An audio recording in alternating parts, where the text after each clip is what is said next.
Igreja, glorificado e exaltado seja o nome do nosso Deus. Só o pastor Luiz para fazer um palestrante. Misericórdia. Que Deus nos dê a sua graça, né, amados? Verdadeiramente, só Jesus na nossa vida. Né? É Ele quem nos fortalece, nos dá graça, nos dá sabedoria, enfim, vai cuidando de nós, né? Nós estamos com a incumbência de trazer a lição 9, a família da Sunamita. Essa apostila, amados, tem sido de grande ajuda na minha vida, eu creio, para a vida da igreja. Aqueles que puderam estar aqui aos sábados, né, se edificando na palavra e recebendo os ensinos trazidos aqui da parte de Deus para todos nós, com certeza tem se edificado muito, né? Agora, o que acontece na realidade hoje em dia, as nossas dificuldades, amados, é porque a palavra de Deus, ela não varia, ela é uma só. Ela tem os seus princípios, os seus estatutos. Para Deus é sim, sim, não, não. É dessa forma e não tem outra forma de ser. E como nós vimos, já na aula de hoje, nós sempre ouvimos isso, o povo de Deus, o povo de Israel, se perdeu porque ele se influenciou com outros povos. Ou seja, a influência do meio. E essa é a nossa dificuldade hoje. O mesmo que o povo de Deus sofria naquela época, ou seja, os outros povos trouxeram idolatria, trouxeram maneiras de viver diferentes daquela que Deus havia ditado para eles, que Deus havia dado para eles lá no deserto. Tinha mostrado para ele qual seria o caminho, qual seriam os estatutos e de que maneira aquele povo deveria prosseguir, né? E como a palavra diz, aqui muito for dado, muito será requerido, amados. Então eu creio assim, se Deus tem nos dado o que tem dado aqui no Ministério da Reconciliação, Deus vai cobrar. Deus vai cobrar. E Deus cobra de cada um de nós, à medida que nós sabemos o caminho que devemos trilhar e saímos dele, né?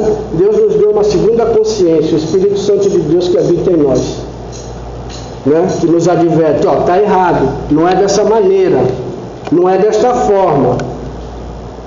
Não se conformeis com o mundo, mas o mundo está aí nos pressionando, né? Está aí trazendo a sua filosofia, a sua maneira de ser, que não é de acordo com a palavra de Deus. E queira ou não queira, amados, isso nos influencia.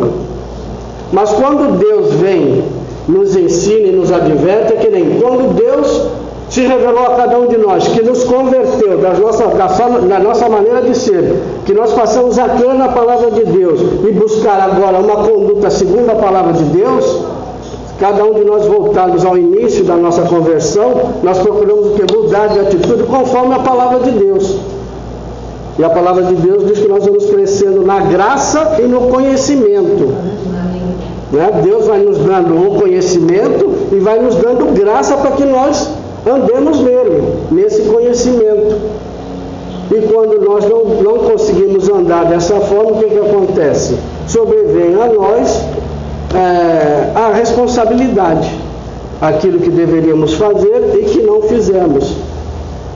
E mesmo que muitas das vezes nós não achemos que, de repente, parece que a repreensão foi tão grave, mas a nossa consciência nos acusa, não é dessa maneira que Deus quer, não é dessa maneira que Deus gosta, não é dessa maneira que deve ser. Então, o que essas lições têm trazido muito é a volta aos princípios. A volta aos princípios da família, aos princípios do casamento. O que é verdadeiramente um casamento para Deus? De que maneira ver a condução e a maneira de andar nesse casamento? Qual não é a vontade de Deus, né? Porque às vezes, mas é a vontade de Deus, mas Deus é tão bonzinho, né? Então se a vontade dele, se eu não fizer, Deus é bonzinho, Deus é amor. Mas a palavra de Deus, ela é lei. Não fala lá, Deus deu a lei no deserto. Ou seja, a conduta, a maneira que deve ser.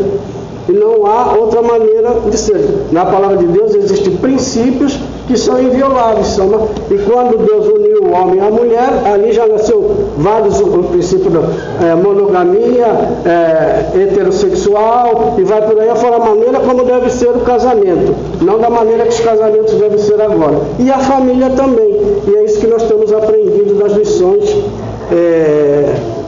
através dessa apostila aqui, né?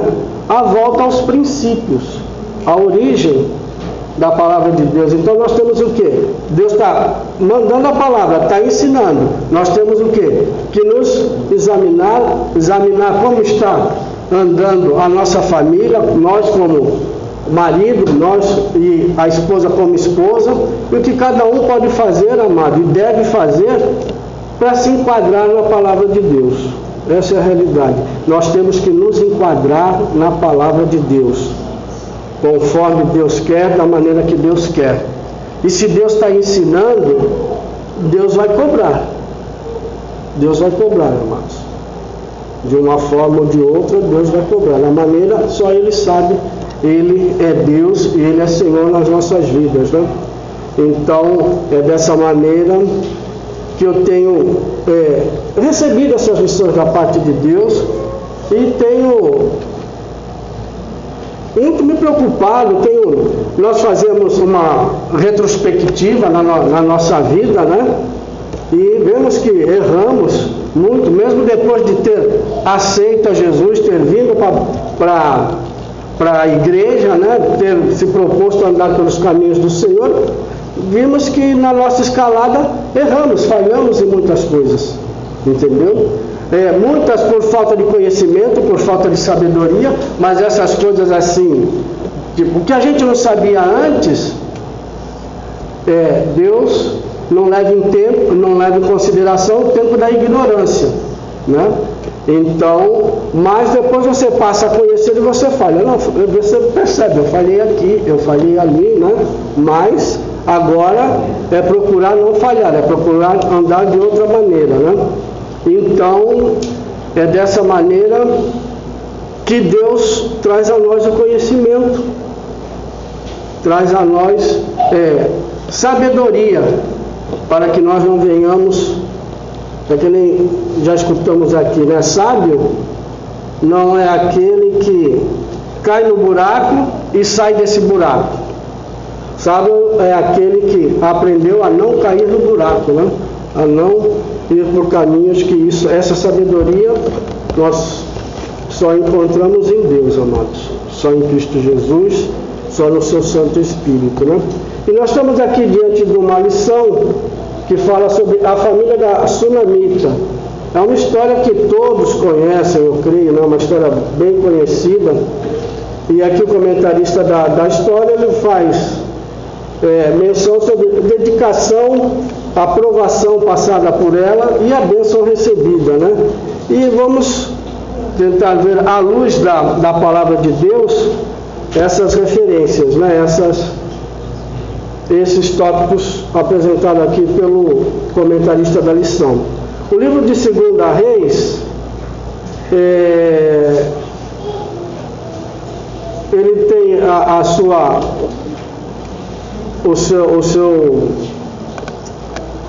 sua visão, ele traz a sua história já nos anos finais do reino de Israel, do reino dividido já de Israel, mais ou menos em torno do ano 850 a 560 anos antes de Cristo.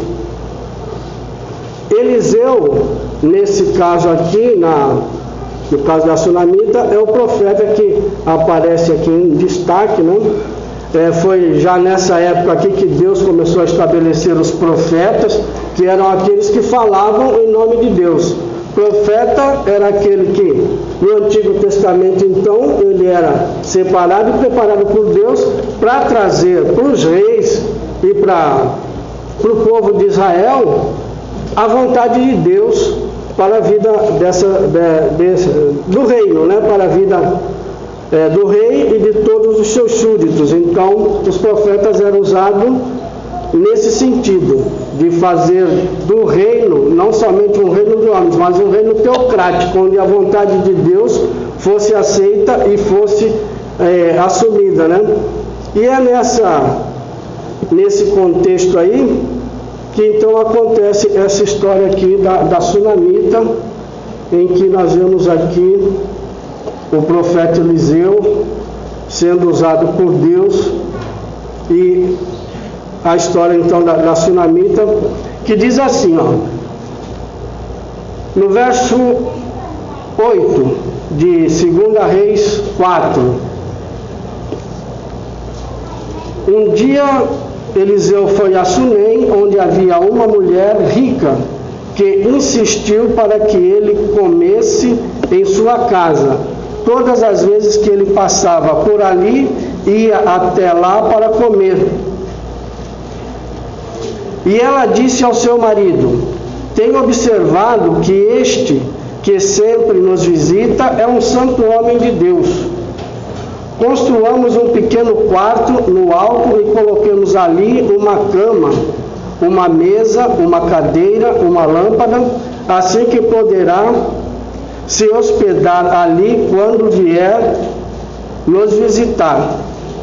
Então aqui nós vemos, nessa introdução aqui, uma mulher disposta a receber na sua casa o homem de Deus, o profeta, aquele que fala em nome de Deus, aquele que traz mensagens da parte de Deus. É isso que nós vemos aqui na vida desta mulher, né? E ela então, aqui fala que ela era de uma família rica, então ela não media esforços para poder contribuir, para poder ajudar, para poder receber o homem de Deus. Então, o homem de Deus, aquele que traz a palavra de Deus. Então, eu vi dessa maneira, alguém que está preocupado em ter alcance da palavra de Deus, para aprender e saber qual é a vontade de Deus, e que não mede esforços, inclusive com a sua própria condição financeira, em dividir aquilo que ela tem para poder melhorar, dar uma condição melhor, no caso aqui, para receber o profeta na sua casa. Eu creio que de repente para poder estar em maior contato com a própria palavra de Deus, porque se nós formos ver em desenrolar essa história, nós vamos ver que é uma mulher que procura se dar uma demonstração de ter uma fé, está alicerçada numa fé, né? É grande, e através dessa fé então ela procura estabelecer a sua maneira de se conduzir, né? Então ela vai, fala com o esposo, pede para construir, eles constroem uma casa lá para o profeta vir, quando viesse por ali, pudesse ser hospedado na casa deles. Nós vemos aqui que essa aldeia, essa cidade Sunem, ela ficava a mais ou menos 25 quilômetros de distância do Monte Carmelo, o local onde provavelmente o profeta Eliseu ele se colocava ali, né? E o que acontece com Eliseu então? Nós podemos ver aqui no verso 13.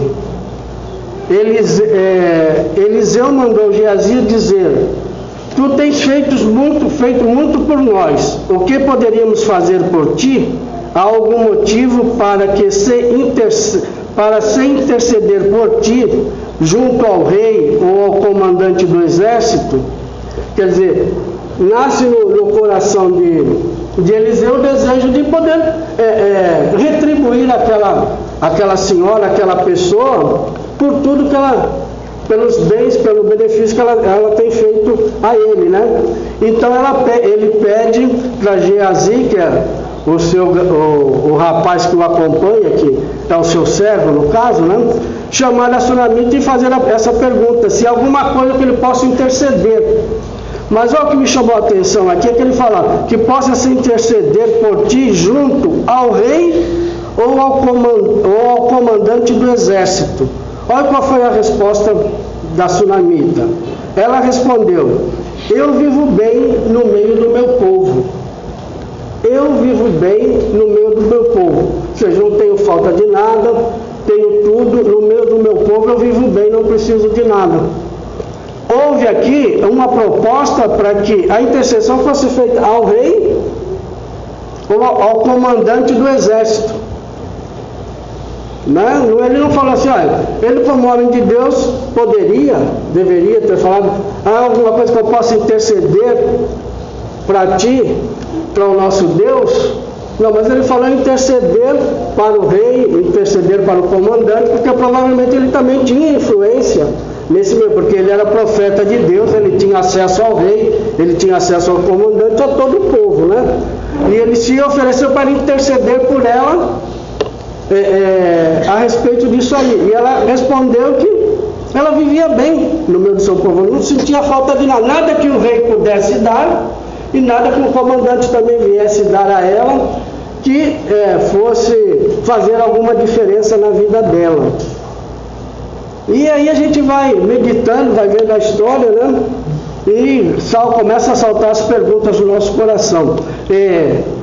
A sunamita buscava ter um contato com esse homem de Deus somente interessado que a palavra de Deus, ou aquilo que fosse da vontade de Deus, ou que o cuidado de Deus chegasse a ela e na sua família, no seu lar, né? Na sua casa. A gente vê assim, como que ela buscando uma proteção da parte de Deus, em ter o homem de Deus na sua casa. Eu vejo assim, como ela se estivesse procurando alguma proteção. Ou também, como a palavra de Deus diz, enganoso é o coração do homem. Né? Como nós vamos ver, a sunamita não tinha filhos. Ela era uma mulher estéril que, no contexto histórico dessa época, uma mulher estéril, uma mulher que não tinha filhos, era uma mulher desprestigiada, era uma mulher sem condições, era uma mulher que estava até, vamos dizer assim, à margem da sociedade. Ela não teria nem como subsistir no futuro. Hoje uma mulher pega o seu marido, se ela nunca trabalhou, ela fica com a pensão, a aposentadoria do marido. Naquela época, quem sustentava os pais, ou quem sustentava a mulher, eram os filhos. Eram os filhos que faziam essa parte. Então, uma mulher que não tivesse filho, já estava fadada ao final da sua vida, sem ter apoio nenhum, sem ter como subsistir, né? Então, a sunamita fazia questão que o homem de Deus estivesse ali pela sua casa, né? E vamos vendo então, no decorrer da história, que Eliseu disse, no verso já 16,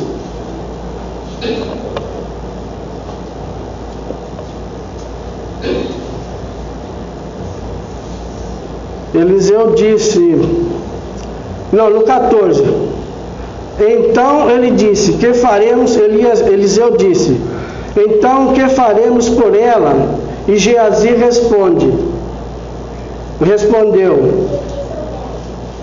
respondeu, ela não tem filho, e seu marido é velho. Ou seja, de repente a gente pode fazer alguma coisa por ela, que ela venha ter filho, né? Mas quem pode fazer isso? O rei, o comandante poderia fazer, de repente, a sunamita vir a dar à luz, a ter filhos? Não podia. Geazi ali sabia que estava diante de um homem de Deus, e que para Deus não há impossível. Então, Geazi fala dessa forma,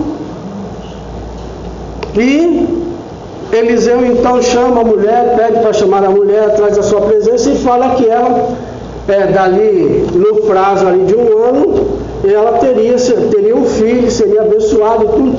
E justamente a resposta, ou a surpresa que ela dá a entender quando ela recebe a notícia, que ela diz, Senhor, não mintas para mim. Não mintas para mim. né? Quando o Eliseu falou que então ela engravidaria e teria um filho. Ou seja, foi como se tivesse uma surpresa, ou de repente até demonstrando algo que já estava no seu coração. Ela tinha o desejo de ser mãe, ela queria ser mãe, esperava vir a ser mãe. Então ela tinha essa esperança, mas não sabia como conseguir, mas agora estava vindo da boca do homem de Deus. Alguém que ela considerava, alguém da parte, como ela diz lá em cima, né? Verdadeiramente é um santo homem de Deus, que ela fala aqui no verso 9, quando ela fala para o marido a respeito dele, ela tem observado que este é um santo homem de Deus. E a palavra do homem de Deus, do profeta na época, ela tinha peso. As pessoas verdadeiramente criam, né? Então, e acontece aquilo que Eliseu havia então dito para ela, né? Ela veio a ter esse filho, ela veio a engravidar, teve esse filho. E aqui no verso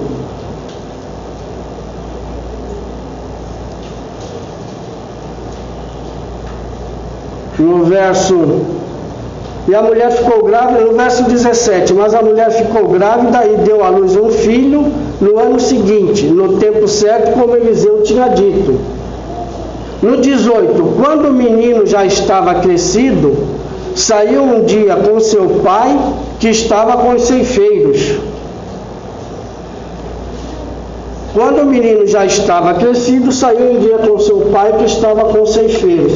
Esse versículo aqui me chamou a atenção para o seguinte, vivendo dentro dos parâmetros do que é uma família, na ótica de Deus.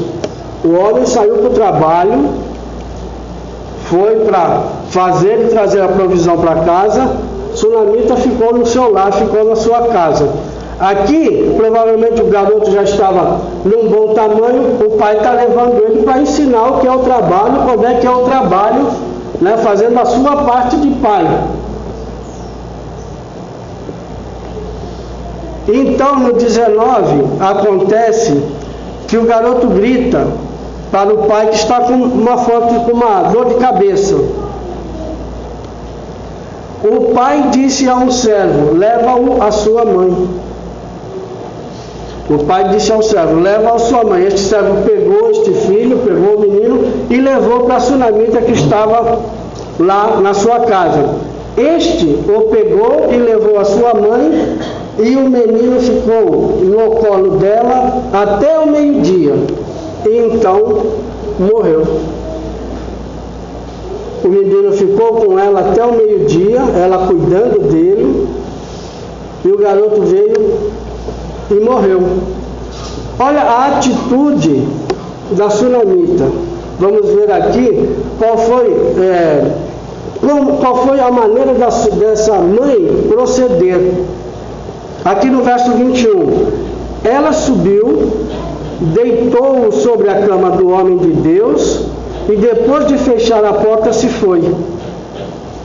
Então chamou seu marido e disse, olha de novo ela aqui chamando o marido e conversando com o marido, fazendo um pedido ao marido, os dois conversando. De repente aqui entra mais um princípio familiar, né? Entre o homem e entre a mulher, né? Deve-se conversar, deve-se expor os problemas, deve-se colocar as situações e resolver, como nós já ouvimos aqui, resolver a dois, não resolver a um só, né? Mas procurar resolver a dois as suas coisas, né?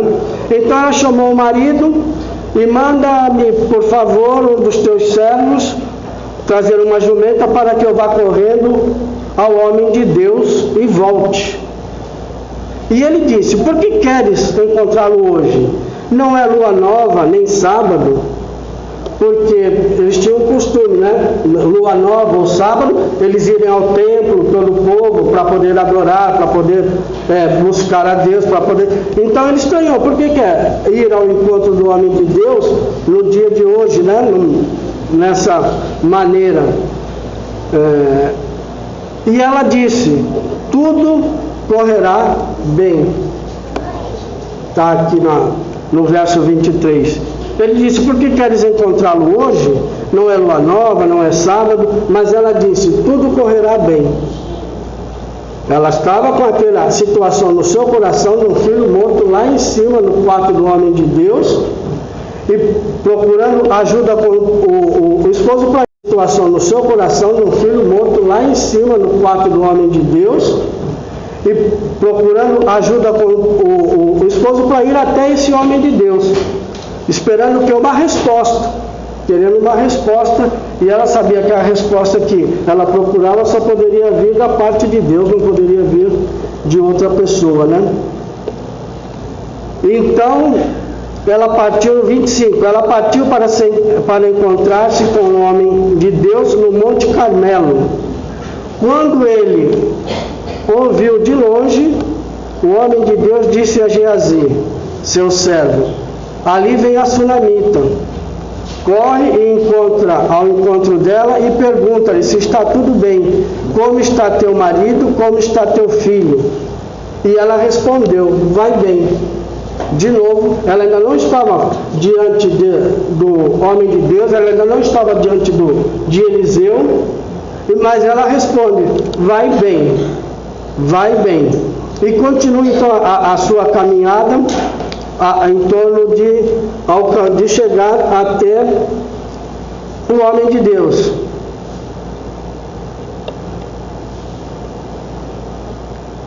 Quando ela chegou ao monte diante do homem de Deus, no verso 27, agarrou-se em seus pés e Geazi veio tirá-la, mas o homem de Deus lhe disse, deixa-a, porque está angustiada. E o Senhor encobriu de mim e não me disse nada. Ele identificou, quando esta mulher chegou aos pés de Eliseu, ela se atirou aos pés de Eliseu. E ali provavelmente chorando, e Eliseu identificou que ela estava o quê? Angustiada de alma, que ela estava num grande sofrimento. Mas olha, e o que ele comenta aqui? Quando chegou ao monte... E o Senhor encobriu de mim e não me disse nada. Ele, como profeta, um homem de Deus, talvez ele mesmo dissesse para si mesmo, né? Eu sou um homem de Deus, Deus me revela tudo e me diz todas as coisas. Mas esse fato aqui, o que estava acontecendo com a sunamita, Deus não disse ao homem de Deus. Quer dizer, aí tira aquela coisa de o homem querer honra para si, glória para si, e esquecer de que é Deus quem faz, é Deus quem providencia todas as coisas. E Deus colocou ele como seu porta-voz para falar a todos.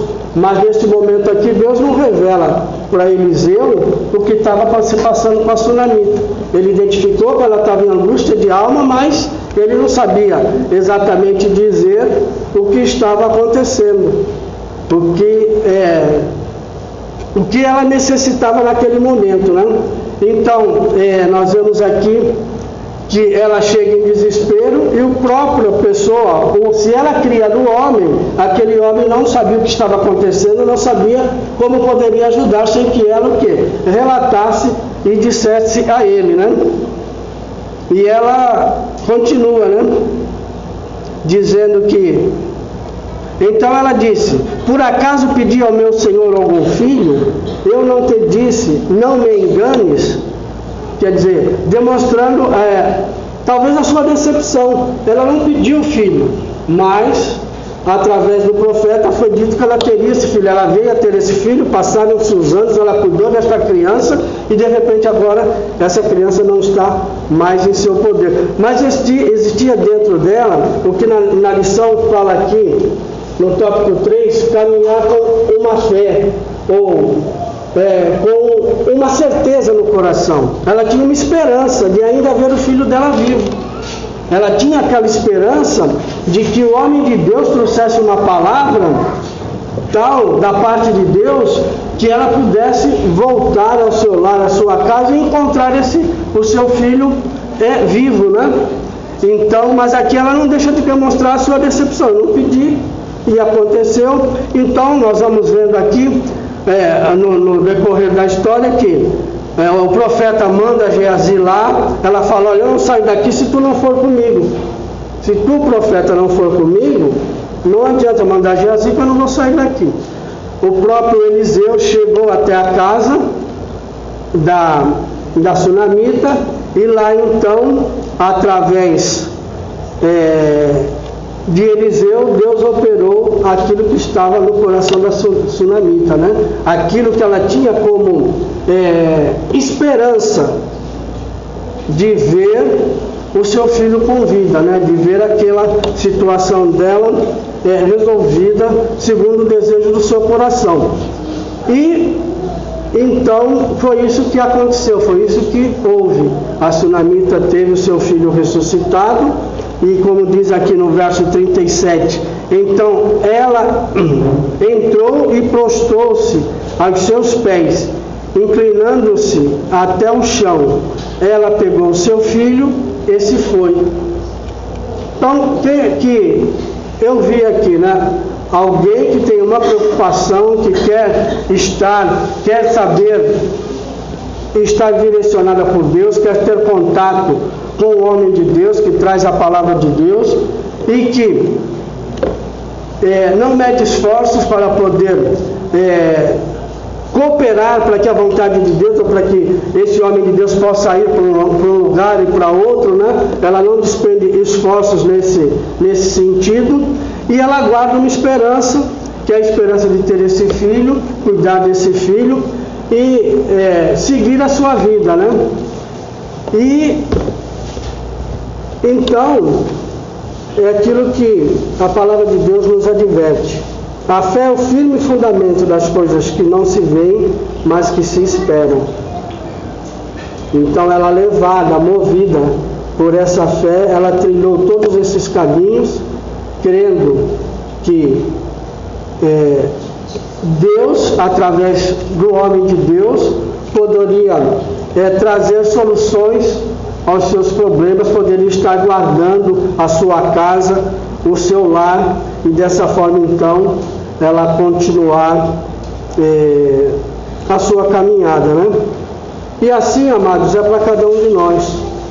O crente não pode deixar morrer dentro de si a esperança que uma vez foi nos dada, a fé que uma vez Deus colocou no coração de cada um de nós, que Ele tem começado uma obra nas nossas vidas, e Ele levará essa obra até o final. E é necessário que nós estejamos o quê? Em contato com a palavra de Deus. Em contato, naquela época não existia a palavra escrita. Deus usava os seus profetas, Deus usava homens para falar a sua palavra. Hoje nós temos a palavra escrita, a palavra do nosso Deus, escrita e revelada a cada um de nós. Todos que estamos aqui, ou grande parte, ou a maioria, recebeu da parte de Deus a revelação de que Ele é Deus, de que Ele existe, que Ele cuida de nós e de que a sua palavra é a verdade. A sua palavra é verdadeira. Isso, quando nós nos rendemos aos pés de Cristo, uma das primeiras coisas que eu creio que o Espírito Santo de Deus fez por nós foi revelar que a palavra de Deus é a verdade. Quantos de nós relutamos antes de aceitar a Cristo, negando essa palavra? Como o mundo diz, não é bem assim, isso é a historinha da carochinha, não é dessa maneira, foi escrita por homens, uma coisa que já vem há tanto tempo sendo escrita, qualquer um pode escrever, e cada um escreve conforme quer, mas o Espírito Santo de Deus mudou essa realidade dentro de mim e dentro de ti. Aleluias. Ele revelou que aqui é um livro que é a palavra de Deus. Quando nós abrimos a Bíblia, nós sabemos que é Deus falando conosco. Não é o homem. Essa palavra existe não é porque o homem quis, não é porque foi escrita por homem, mas ela foi escrita por Deus e dada ao seu povo, dada a cada um de nós. Daí então ele disse: conhecereis a verdade e a verdade vos libertará. E ele pôs dentro de nós uma fé, onde nós temos que procurar esperar dessa forma que fala aqui em Hebreus 11:1. O firme fundamento das coisas que se esperam, mas não se veem. Ela não via o seu filho vivo, mas ela esperava que o seu filho viesse a ter vida novamente, né? Então, e vamos ainda ler, amados, eu gostaria de ler com os irmãos, em Romanos 8, creio que aquilo que não podemos perder, não devemos perder, buscar a Deus que conserve em nossos corações, nos dê graça para praticar, porque temos aprendido aqui que nós não podemos ser simplesmente ouvintes da palavra de Deus, mas praticantes da palavra de Deus. Aqui em Romanos mesmo ele nos adverte, não vos conformeis com o mundo, ou seja, não tomeis a forma do mundo, aquilo que já dissemos aqui no início. Coisa fácil para todos nós, a coisa mais fácil hoje em dia é tomar a forma do mundo. Na vida da Sunamita, a Sunamita morava numa região, num local, ela tinha a casa dela provavelmente distante de muitos lugares. Da casa dela até a casa do profeta, como 25 quilômetros de distância, havia nisso. Ela não estava num contexto histórico onde hoje você mora num prédio que tem 50 famílias morando junto. Existem prédios lá em Santos com condomínios com bem mais famílias morando tudo junto. Ela não estava nas mãos dela, na mão do seu filho, do seu esposo, um celular, não tinha uma TV, e mesmo assim o povo era influenciado pelo contexto do mundo da época. O povo de Israel veio a errar, e errar feio diante de Deus, por conta da idolatria. Ele foi chamado, foi tirado, foi separado, foi ensinado e mostrado por Deus que o único Deus, o único Senhor, uma única palavra, e essa vontade, e a sua vontade, mas eles, ao entrarem lá na Canaã, se misturaram com outros povos e adquiriram os costumes desse povo. Para nós hoje em dia, amados, é muito mais fácil o acesso do mundo até nós, é muito mais fácil. Então a maneira de nós nos envolvermos, ela de um modo mais abrangente, e que nós possamos então buscar o escudo e a proteção que é a palavra do nosso Deus. Para isso nós temos que manter viva na nossa mente as promessas de Deus para as nossas vidas. E aqui em Romanos 8, do 22 ao 28, eu queria ler com os irmãos.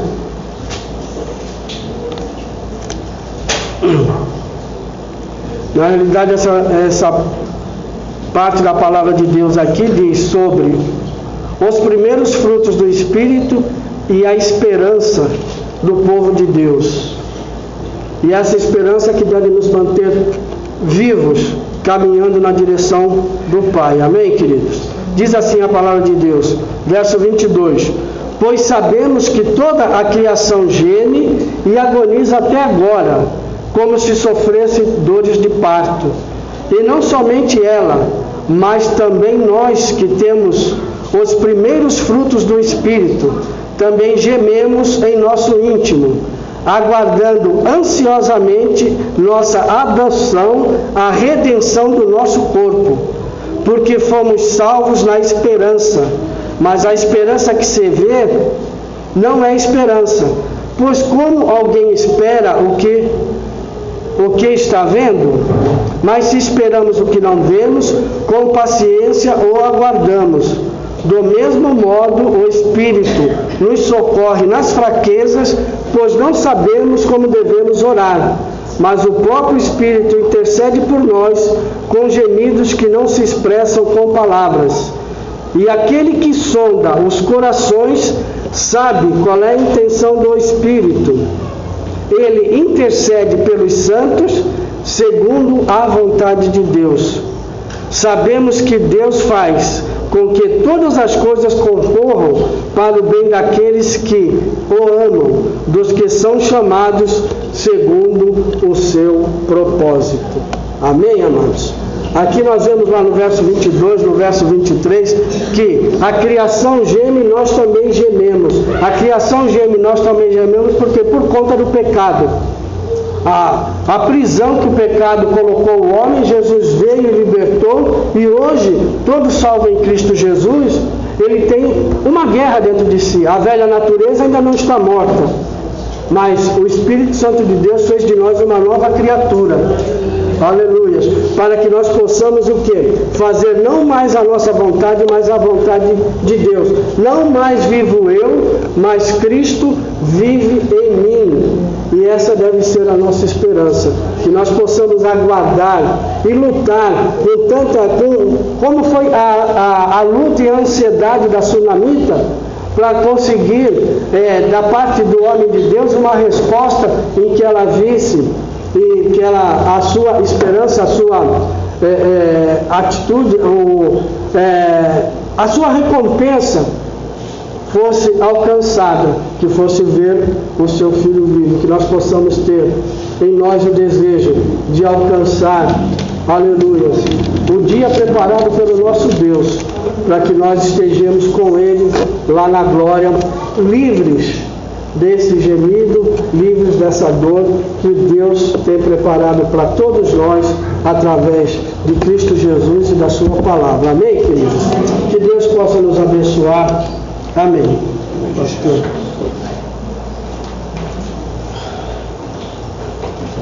Graças a Deus. Ai. Chegou um cheirinho aqui, não chegou? Bem, amados. Culpa danada. Bem, temos 5 minutos antes do nosso café. Bem, queridos, os irmãos observaram esta lição, você procurando bem a ênfase de família, você vai ver, acima de tudo, o caso em que o texto procura, assim como que, isolar a mulher, tá? A mulher dentro de casa, suas atividades relacionadas ao lar, não é?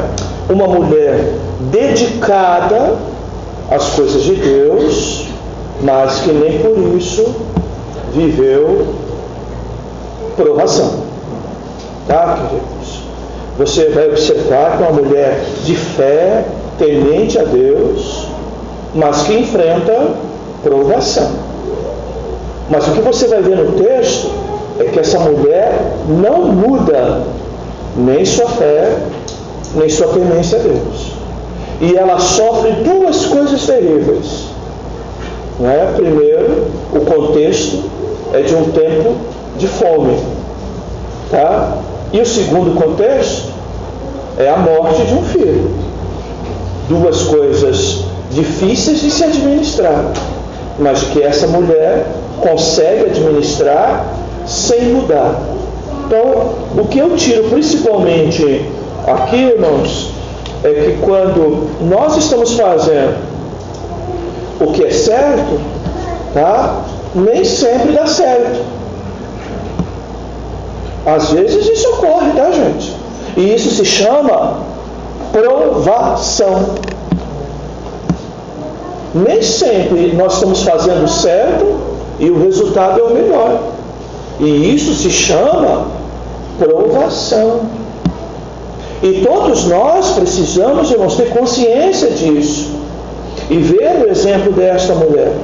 Tá? Ela, quando nós enfrentamos provação, irmãos, a gente gera dúvida, medo, começamos a questionar um bocado de coisa da nossa fé, da nossa vida com Deus.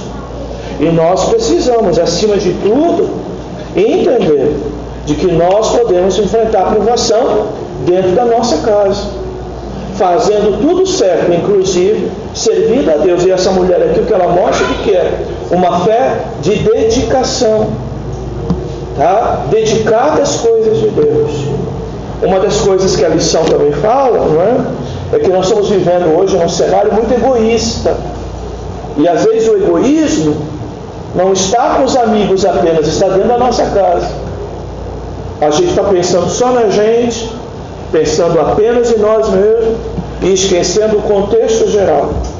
E essa mulher, tudo que ela mostra é dedicação. Se dedica ao marido, se dedica ao filho e se dedica ao homem de Deus. Pela pergunta dela no final, que a Mauri colocou aqui, não é? Pediu eu a ti um filho? Eu te pedi alguma coisa? Não é? Eu não te disse que tu não me enganasse? Mas é a aprovação, tá, queridos? A prova daquela mulher. Ela não pediu um filho. Podia até ter essa necessidade, esse desejo lá no coração. Mas ela não pediu isso ao profeta.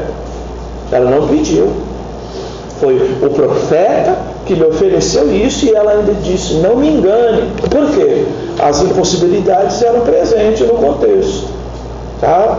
E no final, inclusive, ela disse, por que você me enganou? Eu não te pedi um filho. Você me dá para depois tirar? Outra ênfase que a gente tem que ter, que às vezes a gente chora muito por uma coisa, tá? Mas a gente não sabe o que é pior na vida. Sabe o que é o pior na vida, irmãos? É ter tido um dia e depois não ter. Essa dor é muito maior. Não é a dor de quem nunca teve. Por quê? Quem nunca teve não viveu a experiência. Não usufruiu de nada. Mas quando perde, aí sim é o grande prejuízo. Tá? Então, às vezes a gente pede uma coisa e depois a gente perde, e por vezes a gente vai ver que a dor de não ter é muito melhor do que a dor de perder. Né? Então, a gente precisa focar isso. Então, aqui eu vejo também uma mulher com, não tirando ela da família, mas que apesar de nós vivermos em família, nós temos algo que é particularizado. Você viu? A mulher ela tinha tanto fé e ela tinha tanto um cuidado familiar que ela não falou com o marido do que havia acontecido. É outra coisa. Você serve sempre, mas quando a coisa é ruim, você até guarda para você. Você divide o que é bom, mas o que é ruim, você às vezes preserva. Essa mulher fez a mesma coisa. Eu vejo aqui, irmãos, as mulheres, principalmente as de cabeça mais antiga, o que é o consenso na cabeça de alguém do que é coletivo. Tá? De quando você abre mão de você mesmo para pensar no outro, para pensar em todos. Quantos irmãos aqui mais velhos aqui que eu vejo a luta, abrem mão da sua própria vida, pela vida dos filhos, pela vida do neto. Abre mão de si mesmo. Tá, irmãos? E apesar disso, essa mulher, ela não muda o seu proceder. Então, meu irmão, você está na palavra, mas mesmo assim tem prova, tem luta, tem dificuldade, não sai da palavra, irmão. Permaneça na palavra. Tá? Se a palavra é de Deus, mas não está dando certo. Irmão, mais vale servir a Deus e fazer a vontade de Deus. E essa ênfase que nós temos que ter. Porque às vezes dentro de casa é assim que ocorre. Nós estamos fazendo tudo certo. O marido não está bem aí. Eu faço luto por isso, por aquilo, cuido da casa, cuido da família. O marido não dá valor. Às vezes é o inverso. A mulher também olhando seu próprio umbigo, o marido, a mesma coisa.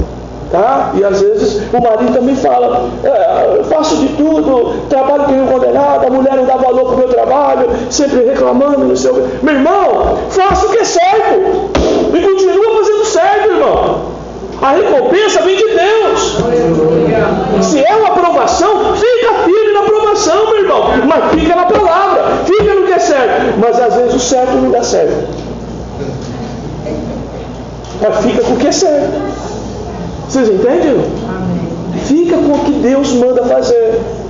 Tá? Porque se você ficar esperando recompensa de tudo, irmãos, isso não é evangelho. Olha aqui. A prova da fé, o que é?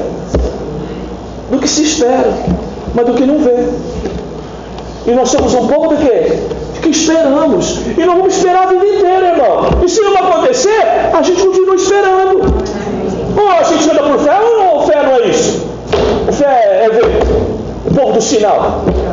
O povo quer viver de fé, mas vive pedindo sinal. Meu Deus! É povo do que não vê. Oxe! Diga, Valerinha. Provavelmente, pastor, pastora falou que eu ia falar sobre ela que culpava o marido na esperança de que Deus devolveria o filho dela. Eu creio que ela tinha essa esperança.